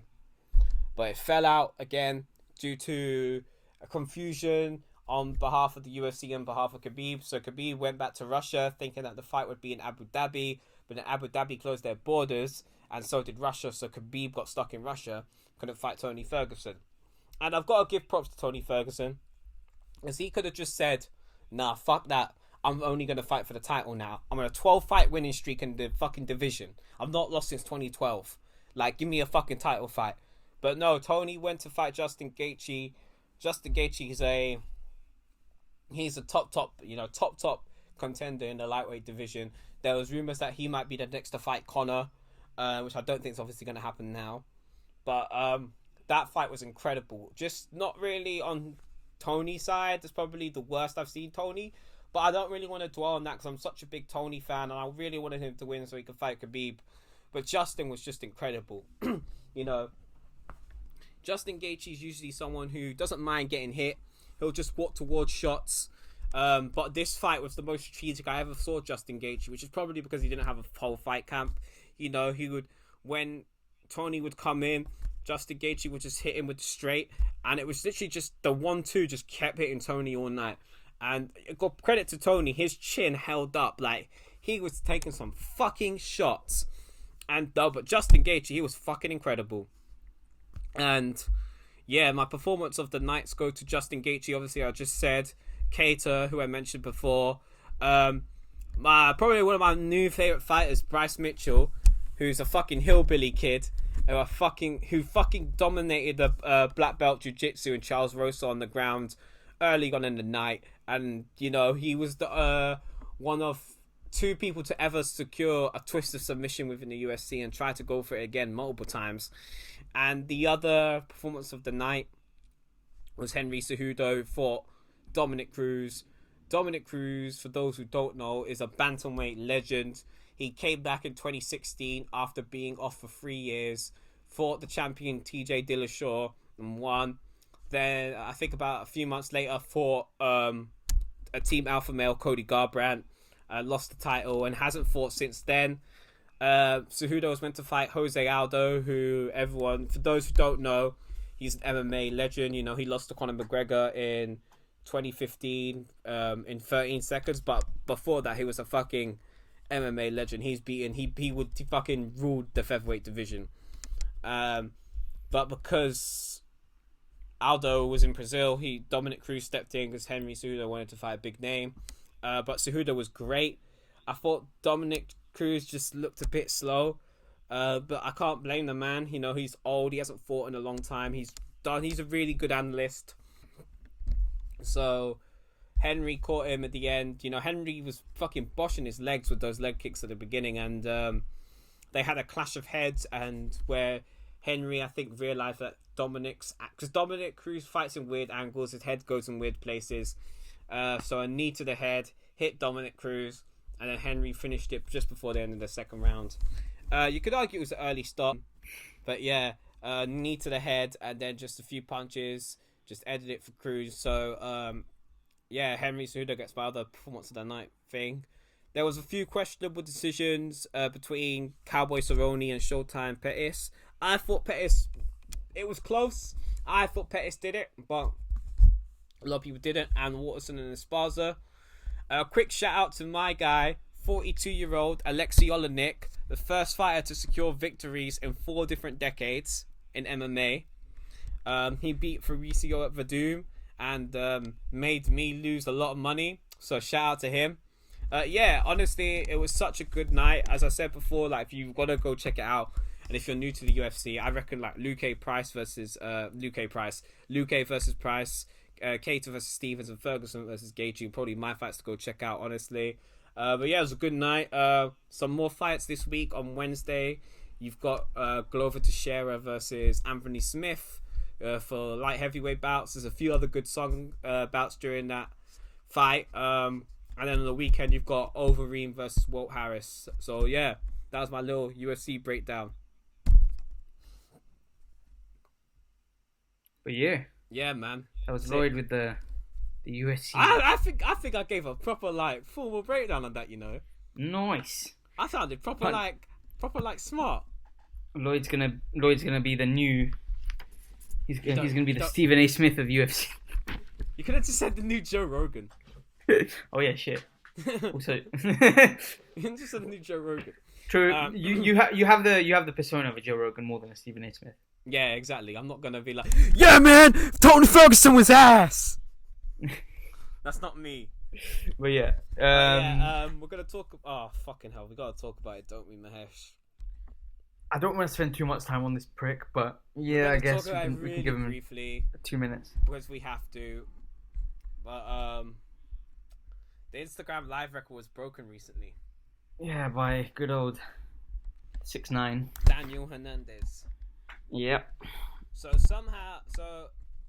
a lot of people are tuning into this guy because they're saying, oh, well, he snitched because they threatened his life, they fucked his baby mums, and he spent less than a year in jail. Yeah. After being involved in the criminal activity and whatnot, he spent a year in jail because he snitched on everyone and used the excuse he had asthma, so he got out. And you know what? Yeah, it wouldn't annoy me so much if he came out and just went into witness protection and we never heard from him again. Yeah. It wouldn't piss me off at all. But he's doing the same shit. He said, how could I snitch because I came home to a big bag? He still snitched. I think it's crazy and as well because because like the snitching, because I understand he's not part of this street life. I get it. But don't portray to be part of it. Like if something bad happens to me, I'm snitching. But I don't claim to pull triggers. I don't claim to like fucking do this shit. I don't claim to be about it, you know?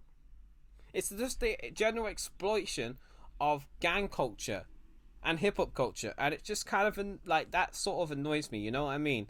I'm not saying that I wouldn't do this shit or whatever, you know, I'm not a gang guy, but it's just like it's just exploitation at the end of the day, isn't it?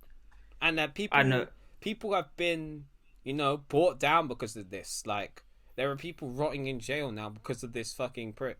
And obviously they haven't done good stuff either, but it's like I don't know, man.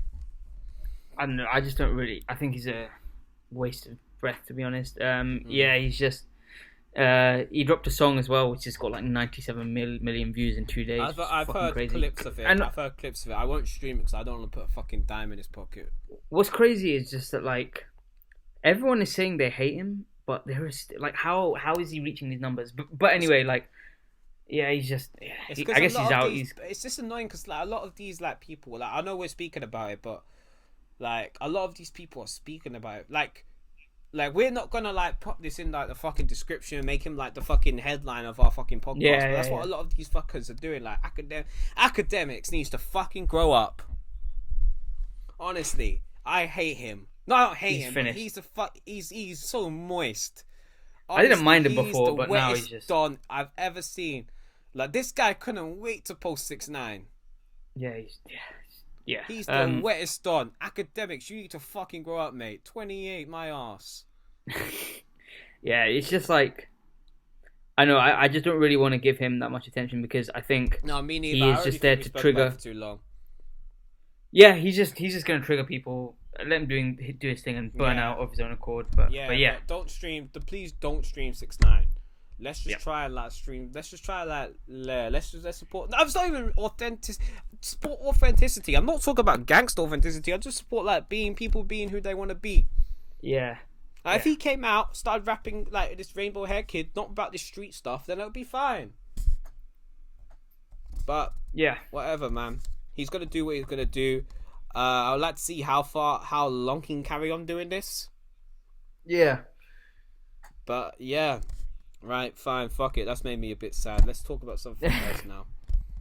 Fuck 6ix9ine. So one of the last things we're going to go on to is Kehlani. She dropped an album on Friday called It Was Good Until It Wasn't. You know what will confuse me? I didn't know. I typed in like the album on like Google. I just typed Kehlani's new album. It was like, it was good until it wasn't review. And I was like, damn, the album was good until it wasn't. And then I realised that was the name of the fucking album. I'm not even fucking around. That's actually what I did. Oh my god, like. Yeah, I was fucking dumb. Yeah. But yeah, so Kehlani is a singer-songwriter from the Bay Area. Yes, sir. Did you know she appeared on American Idol, one of them things? What? What? Wait, what? Yeah, she appeared in a girl group called Pop Life. I was reading about it today. No way. Until she got signed when she was 21 or something like that, maybe? Or maybe younger, like 18. But she got signed to Atlantic Records. I have never listened to a Kehlani project in my life. The only interaction I've had with Kehlani is through features. Just here and there. Yeah. I know a few of it. I've never heard anything I've been drawn to listening to this project. Yeah. No, you know what I mean? Yeah, she had a few good... I remember her first song was like Chance the Rapper or something. That song was hard. Yeah. I think it's just... Yeah, it's just... I just kind of came across it. I went up for my daily shop. And then, yeah, I just kind of it's also one that I saw a lot of people speak about it too, so I thought, you know what, this is the album we should do. We've already done sort of a hip-hop album. We should do something. Yeah. We want to, diversity within the podcast, so we'll do a female album, Yes, sir. Not a female album, like, obviously males can listen to this, but an album by a woman. That's what I meant to say. Yes, sir. So yeah, should we go into a song by song? Yeah, we can do. Do you want to have any of your opinions? Should we just give like a basic overview before we do that of like our general opinions on the album? Or stuff? Yeah. Like we did with Drake. Yeah, I enjoyed it. It was good. I think like although some of the songs are very similar and samey, it's still a very good project, and I really like the use of live instruments throughout the. Me too, actually. Throughout the album. Like you can hear it, like you can hear that they're not like plugins or like instruments. No, that's what I like too. I think same for Mahesh. I didn't expect to like. I liked the album a lot at the beginning. My only problem was the drums sounded so fucking similar throughout, and it really dragged. Like the album was like 40 minutes in total, maybe a bit less. It felt like it went on for over an hour and a half. Like, it really dragged just because of how similar some of the sounds were and how similar some of Kehlani's flows and melodies were. I reckon if this song was about 10, 11 songs, I would have loved it a lot more than I did. It's just a lot of them sounded very, very, very samey. And a lot of songs blended into one. Like, it all just became like you know how, because we're in quarantine, our days are all just blending into one. Yeah. That's kind of what listening to this album was a lot about. Yeah. Yeah, no, definitely, I agree. But it was still a good album, and it was. Really nice obviously, I'm shitting on it right now, but I did enjoy the album. I did enjoy a lot of these songs. I will come back to a lot of these songs. Definitely. We'll just go through it now, track by track. Toxic was the first song off It Was Good Until It Wasn't. That's such a good name for an album, by the way. Yeah, it's one to really get the thinking. Shout out to the cover art, I obviously you gotta I'm a big fan of cover art, so there's two, the track list was in good cover art and so was the front cover, so shout out to Kehlani. Very, very beautifully done. Honestly, very well sculpted cover. I really hope the missus doesn't listen to this podcast. Shit. Also, I apologise to any ladies out there who've taken offence. But yeah. Yeah, same. But not really. Fuck's sake. Fuck. No, I mean it. But no, Kehlani does it good. I just chatting shit. But yeah. That was part of the 33% of shit that I don't mean, remember? Yeah. All of that. Yeah. But number one, Toxic. It was a good record. Yeah. Did you? I liked it a lot. Ty, he did backing vocals. Yeah. Sure. I told you, he does backing vocals fucking everything. Why? Yeah. I respect it though, he's getting the back. Because I heard it and I was like, that's definitely Ty Dolla $ign. He's getting the money. Yeah, shout out to Ty Dolla $ign. He's getting the paper. But no, I like this record. I like the theme of this album a lot. Like, Kehlani really gets into her toxic bag. And I like this whole female getting into their toxic bag, because you didn't really hear it in R&B a lot. But like back in the day, it was always like stereotypically women were always hurt, and it's just good to hear like women feel free enough to give other perspectives and shit. Yeah, definitely. I hope that's not me mansplaining. That's just like my Fuck you. That's just my observation from this. That's That's my takeaways from this album. I enjoyed the subject matter change because a lot of Kehlani I've heard has always been very poppy. So it was nice. I enjoyed Toxic a lot. No, it was a great way to start the album. Really good start. Set the tone. Yeah, it's really smooth. Ty just like the guy's just brilliant, isn't he? His vocal, like, it was a good record in itself, but Ty just took it up a notch, and a really good way to start the album. Yeah. We got record number 2, which is Can I, featuring Tory Lanez. I really like this record. I thought it was decent. I thought it was cool. I enjoyed the flows they had on it. I thought they mastered it pretty well.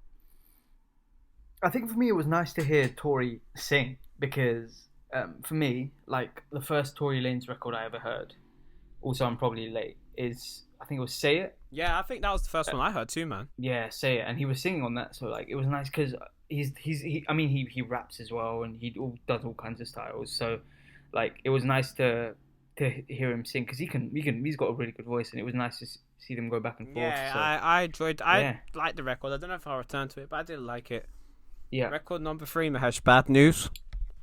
Yeah,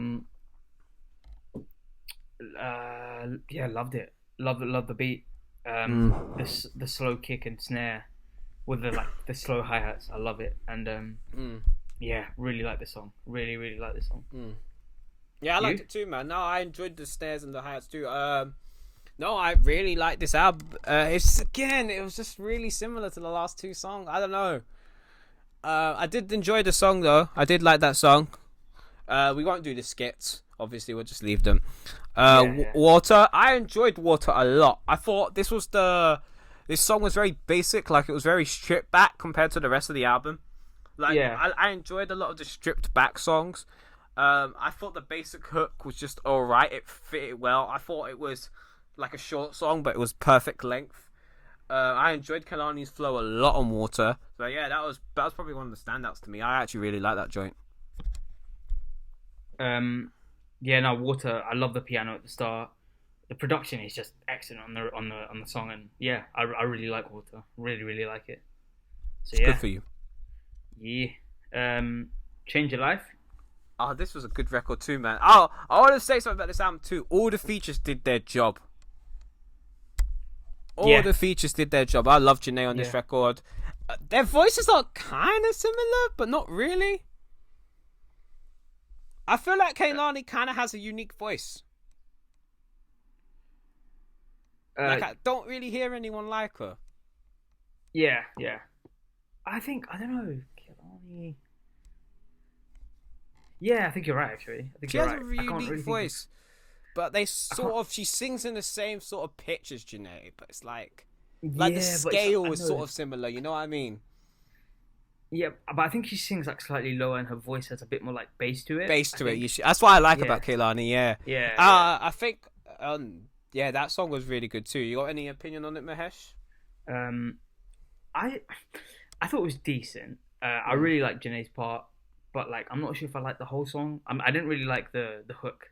The hook was, I don't know, it just felt a bit much for me. But, yeah, it was a bit like it wasn't catchy either. Yeah. This was another one of my favorite records. Everybody Business. Oh wait, have I completely? Oh yeah, because we're not doing the skits. I was wondering. I was like, belong to this week. Yeah.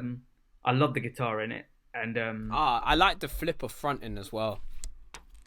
Oh wait, it was a flip. Yeah, of Jay-Z and Pharrell's fronting, kind of. Oh, like lyrically. I didn't. We not heard it. I didn't really clock it. I'll be honest. Do you know the song?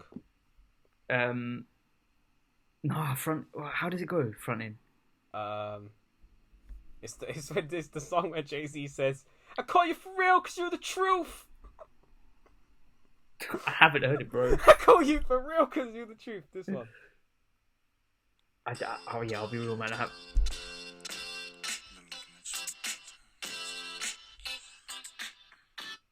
haven't heard it.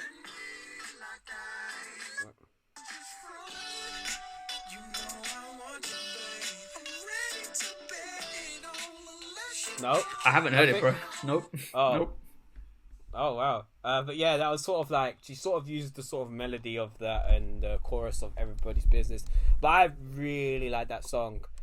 It wasn't like a surefire hit, but it was a great song. Some great it was vocals. decent to me. I really nice like production the and some guitar memorable song. Really yeah, like the me song. too. I thought of it because I can relate to the lyrics, man. There's been multiple times I've been in a club and I was like, I need more alcohol because I am not having fun. There's been so many times I've been in that situation. Yeah, I think the last time I went to the club, I was in that situation. I fucking hated it. I got in and I was there. I was fucking proper drunk before I got in there. I got in and I was like, this is dead. Went straight to the bar, bought like 2 Jaegers.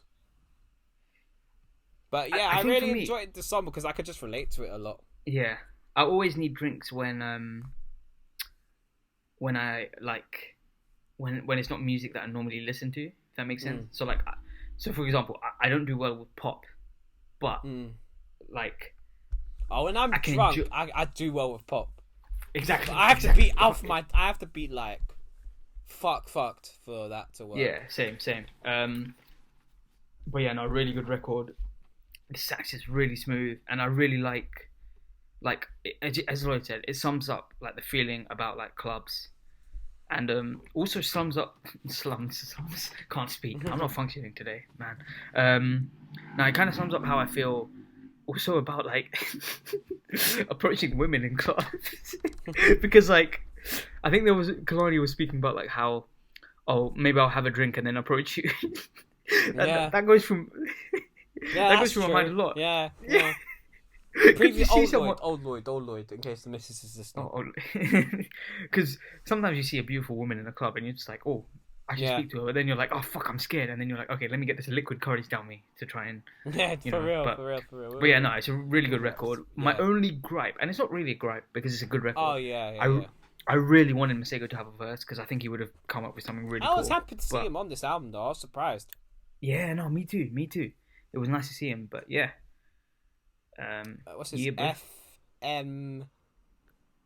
Fucking Make Up. Oh, Fucking Make Up was. Oh wait, no, you skipped Serial Lover. Oh, Serial Lover. Yeah, shit. Track number 10. We're fucking up, man. Track number 10, Serial Lover. This is a banger. I really like this song. Oh really? Okay. Yeah. I like the stripped down nature of it. It's not really I like the songs on this album which aren't very well produced, which just sound like they've just got a live guitar and some drums and I really like this shit. I thought there was a crazy flow. I thought some good lines. I liked when she was, what is it, the bodies I'm gonna take to the grave. Like the pitch change on between the verse and the hook I thought was really good within her voice. She sounded amazing. One of the best songs in the tape. Fair play. I think for me, it was just like, I think it was decent, and funnily enough, I'd say it's one of my least favorites of the tape. Oh really? Yeah, I don't know. It just didn't really do it for me. It was cool. I thought she was barring it up on that one as well. I thought she got some cool one-liners on it as well.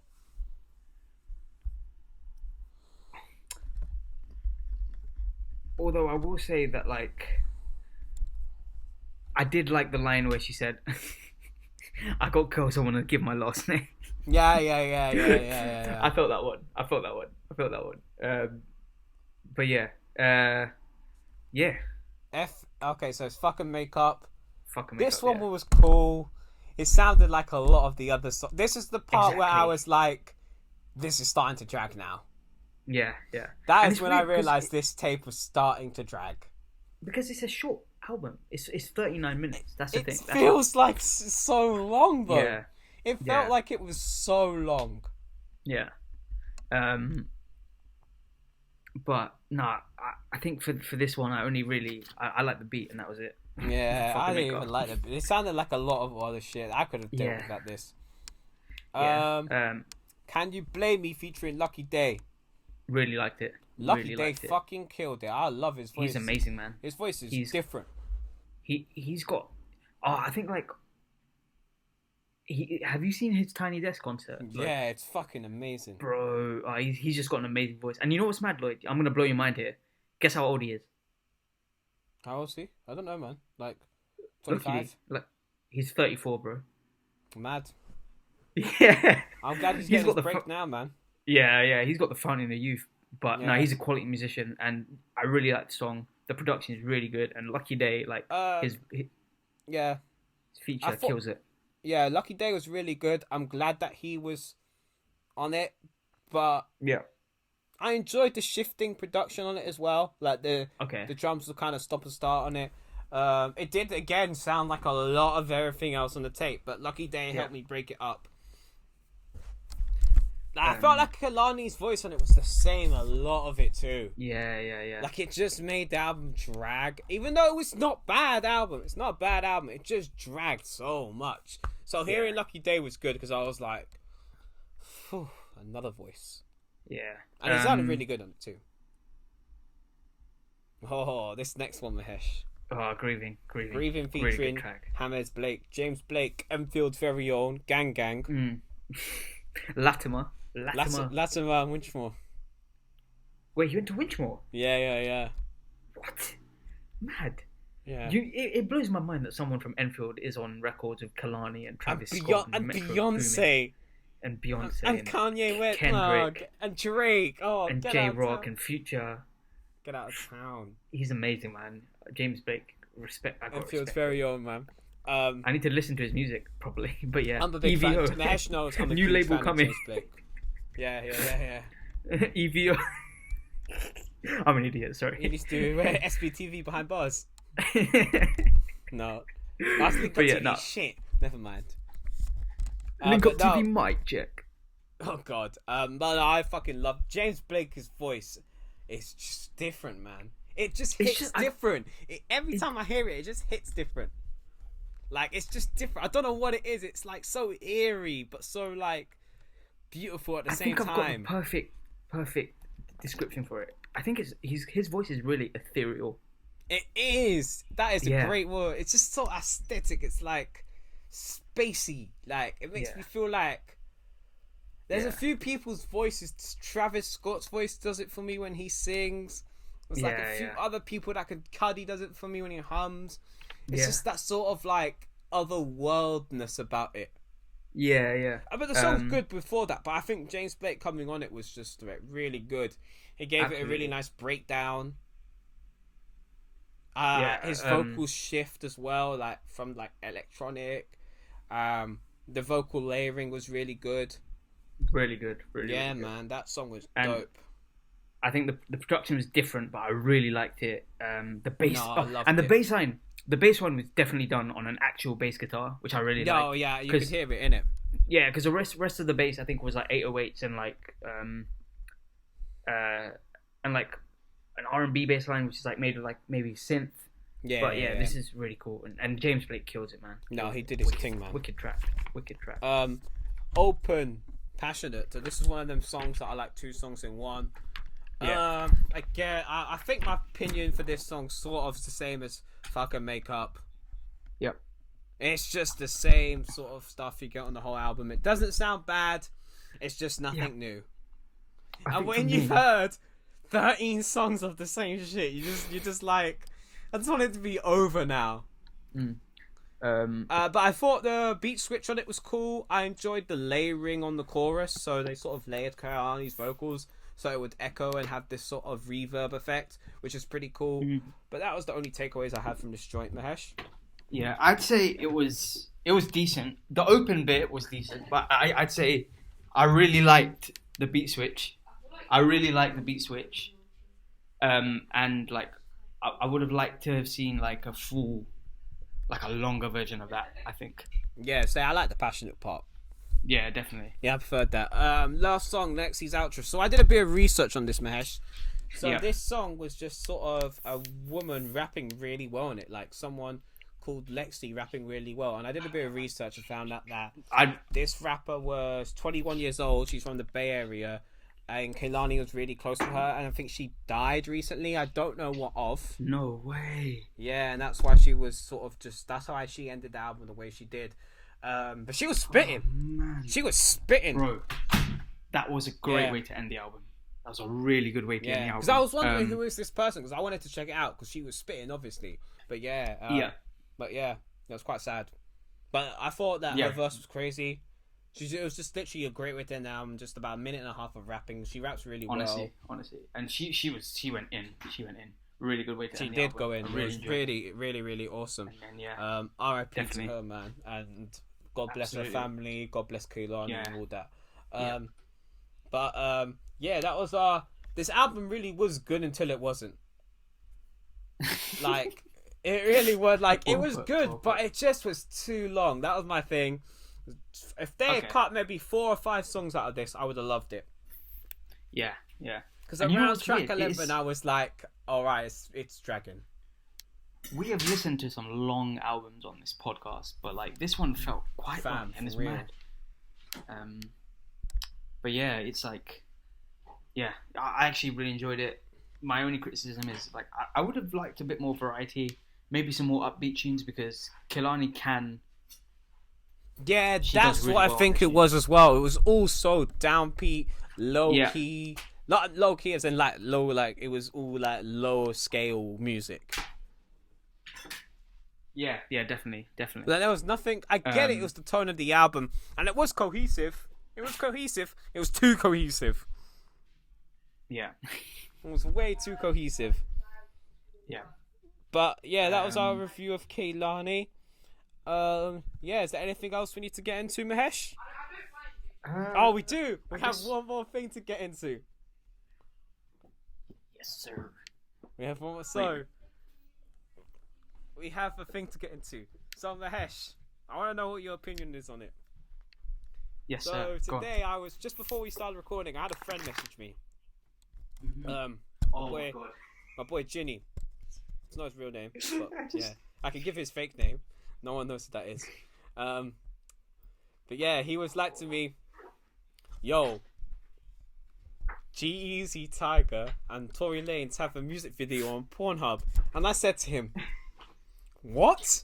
And he's like, "Yeah, man." Oh my god! And I was like, "Why the fuck does that happen? Like, what kind of marketing is this?" So, naturally, because I wanted to discuss it with Mahesh, I told Mahesh. Mahesh knew, and I was like, "Wait, what the fuck?" I was like, first of all, this guy's a dirty dog. Second of all, I had to go watch the music video. Not like that, for research purposes only. I was not. But then I just started watching it. I was like, yo, why have they put this on Pornhub? Like, I had never been in a position where I thought I was going to have a wank, and I thought, oh, I want to listen to some G-Eazy now. It is essentially strip clubs put into this old-fashioned house. That's what it was. That's what the video was. Thing. Yeah, honestly. It was just beautiful that, basically. No, I discovered, right? I found out because, what was I doing? So I was... wanking. No. I was watching on YouTube, and like, someone said, oh yeah, you know there's a porn remix. I was like, what? What? And then, lo and behold, there was a explicit version on Pornhub, and I was like, what? I just don't understand, like, why they did it. Like, who would be in the... Who would... Like, how would you find it on there? I think you can literally type in G-Eazy. Yeah, that's what I did. Oh, man. But why? Yeah, how does that come up in your suggested? Like, I don't understand. Like, what did they gain from doing it? I didn't even check how many views it has. I should have. Yeah. But, that is mad. It's just weird. It was honestly just weird. Like, I was like, why is this on here? Yeah, madness. But yeah, it was alright music video, I suppose. It was literally just a normal music video, like, honestly. Yeah. It was literally just a normal music video, but with titties showing, and they were porn stars. That was literally the only thing different than, like, a normal strip club music video. Yeah. It was pretty much the same shit. Nothing too... It wasn't like sex all over the house. I feel like... too bad. I feel like those are all of G-Eazy's videos. They're shot in this mad place, and there's loads of girls twerking. Yeah, that's literally every single... It's like every other G-Eazy video, but with titties. Literally. But yeah, obviously, free the nip, innit? I support female... Oh, no, what am I doing? What am I doing?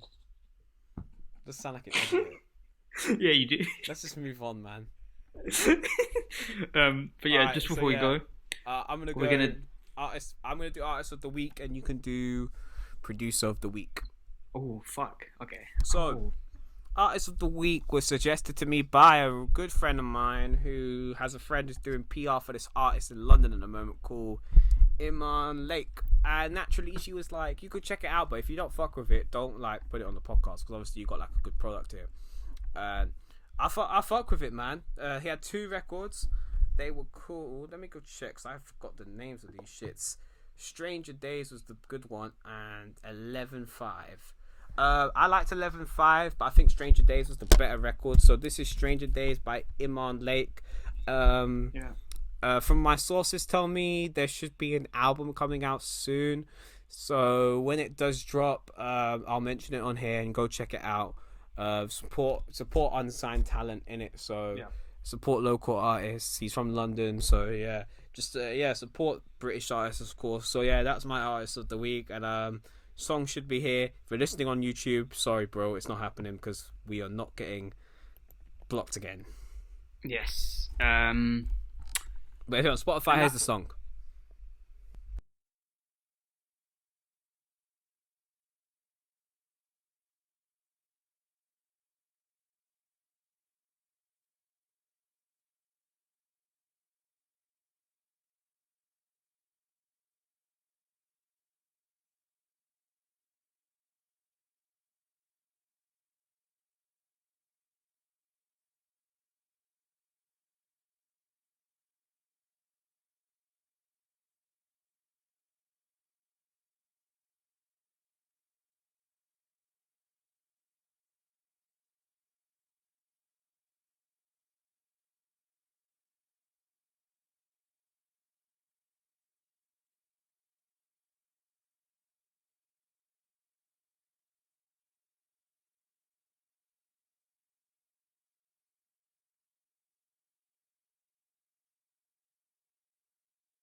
Mahesh, you want to do producer of the week?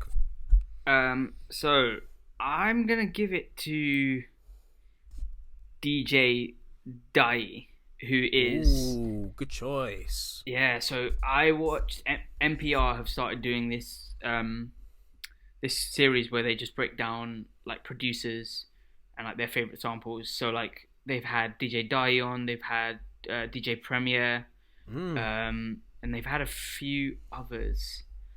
But yeah, DJ Dai, I just loved watching his process, and I watched him like break down. Yeah, he's like sick beats, DJ Dai, man. Oh, what was it? Oh, let me find it, man. There was okay. Let me find it because he sampled something. I think it was a Kendrick record, right? And fuck. He sang to.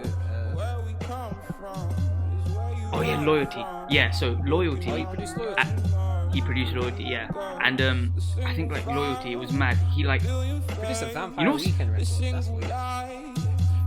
Wait, 24 Karat Magic. I think like 24 Karat Magic was sampled in Loyalty, you know? Yeah, it was. Yeah. Yeah, but like he produced Drug Dealers Anonymous. Yeah. And it's like I forgot which one it was. It was either one of those two, but like his like. Oh man, the awareness to listen to something and then think, I'm gonna play it backwards and then flip that into a beat. I think he did that for either. Oh, he produced Money Trees. Yeah. Oh yeah, it is Money Trees. Oh my god, yeah, it is. Oh, we can't play that because we were strobe lights at night time. Amazing record. Amazing record. He produced that with Go bops and white lines. Where's the fucking glow, dude?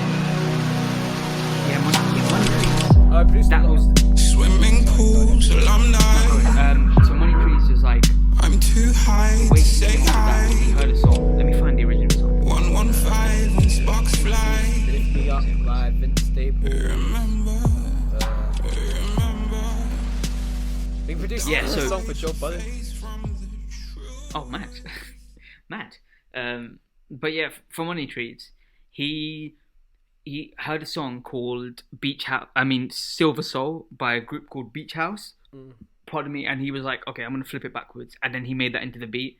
It's just fucking masterful, and yeah, just seeing his process and his approach to making beats, brilliant, and his track record speaks for itself. Ooh. Like, yeah. He produced. I don't know if you heard Denzel Curry's album Taboo. I haven't, unfortunately. But he produced the song Sirens featuring Jid, and the co-producer was Billie Eilish. Oh, mad! Yeah, that's crazy, right? Mad. Yeah. Wow. What does Billie Eilish play? Probably does piano and shit. Interesting. But I had no idea. Yeah, he produced the Vampire Weekend, which is a rock band. So yeah, he's out here. Interesting. Yeah, he's produced Fair play. some great records. Yeah. Fair play. So that's a good choice. So DJ Dahi is our producer of the week. Mm-hmm. Go check out his NPR series that Mahesh was talking about. Yes, sir. Right. Really good. We have come to the end of the show. We have been Yes, sir. on for a while. Bloody hell, we almost hit 2 hours. Mad. We This did is go a through a long lot, to be episode. fair. But yeah, we'll be back probably in a few weeks because we're not, as I said in the beginning, we're not trying to like just release shit for the sake of releasing shit. But if big shit happens, we will be here and we will be here to talk about it. Thank you all for listening. You know, it's been a pleasure talking to you for these 2 hours. Absolutely. Thank you very much. It is me, Lloyd Devons. It is me, Mahesh Parker. Thank you for listening. And we are out. Peace. Take care of yourselves. Stay safe. Stay safe, everyone. Stay indoors.